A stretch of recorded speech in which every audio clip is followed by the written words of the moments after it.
இல்ல அத்தை வீட்டுல இல்லையா மாமா, மொட்டை மாடிக்கெல்லாம் வந்துக்கிற? அதுவா, உன் அத்தா வீட்டுக்குள்ள இருக்கனால தான் நான் மொட்டை மாடிக்கு வந்துட்டேன். அட ஏன் மாமா வெயில் டைம்ல இப்படி மொட்டை மாடிக்கெல்லாம் வந்து கஷ்டப்படுற? நான் பண்றது மச்சான், வீட்டுக்குள்ள போனா கட்டின தொல்லை தாங்க முடியல. அப்படியா? நீ ஒன்னு பண்ணு, நான் நாளைல இருந்து அத்தைய நம்ம வீட்டுக்கு அமிச்சிரு.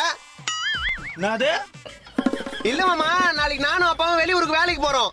அம்மாக்கு பேச்சு துணைக்கு இல்லையான்னு சொன்னேன். ஒரு நிமிஷம் மூச்ச நில வச்சுடா டேய். ஐயோ அப்படியா? ஆம்புலன்ஸ் காச்சு போன் பண்ணிட்டா? கொழுப்பு தாண்டா உனக்கு. ஆமா, உச்சி வெயில்ல நீ என்ன பண்ற மாடியில? உச்சி வெயில்ல குச்சி ஐஸ் வேணும்னு அம்மா கிட்ட கேட்டேன். அம்மா காசு இல்லன்னு கால்ல இருக்கிற செருப்பை கட்டி காது மேல வச்சாங்க. அப்ப காஸ்டியூம் எடுத்துட்டு மாடிக்கு வந்தவன் தான். இதெல்லாம் ஆறுன துணி தான், என்ன பண்றது? கீழே அம்மாக்கு மனசார வரைக்கும் மேல காய் போட்டு துணியை.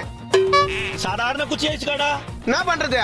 ஒரு தாய்க்கு பயந்து மொட்டை மாடிக்கு வந்து இப்படி துணியை காய போறதுக்கு பதிலு என்ன உன்ன மாதிரி கட்டின பொண்டாட்டிக்கு நாய் மாதிரி இருந்துட்டு போயிடலான்றியா?